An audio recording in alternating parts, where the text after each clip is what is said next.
Nilabas ng PNP ang umunoy video ng paghahakot sa Duterte supporters para raw magtipon sa EDSA. Pinangakuan daw ng bayad ang mga sasali pero tila nabudol ang ilan. Nasa frontline na balitang yan, si JC Cosico.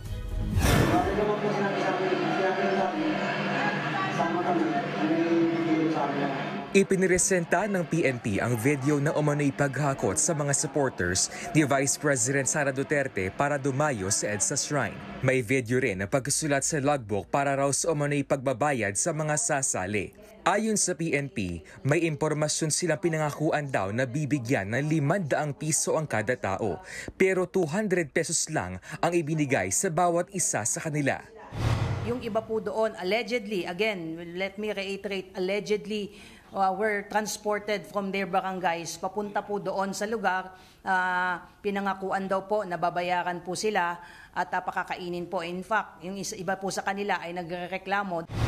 Ayon sa PNP, umabot sa 100 Duterte supporter ang dumayo sa EDSA Shrine ngayong araw.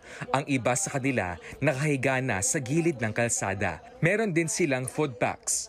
Ilang araw nang nasa EDSA Shrine ang Duterte supporters para ipahayag ang suporta kay Vice President Duterte sa gitna ng kinekwestiyong confidential funds ng bise. Ang dati namang kaalyado ng mga Duterte na si Larry Gadon, tinawag na bayaran ang mga nasa EDSA Shrine.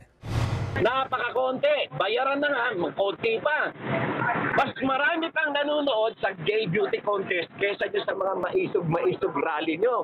No? Kaya nakakahiya kayo. Palibasa, kayong mga BDS, mga tanga, mga istubido, mga bobo.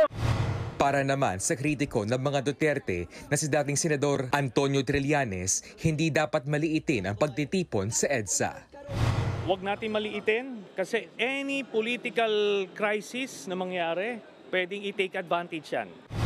Nagbabalita mula sa Frontline, JC Cosico, News 5.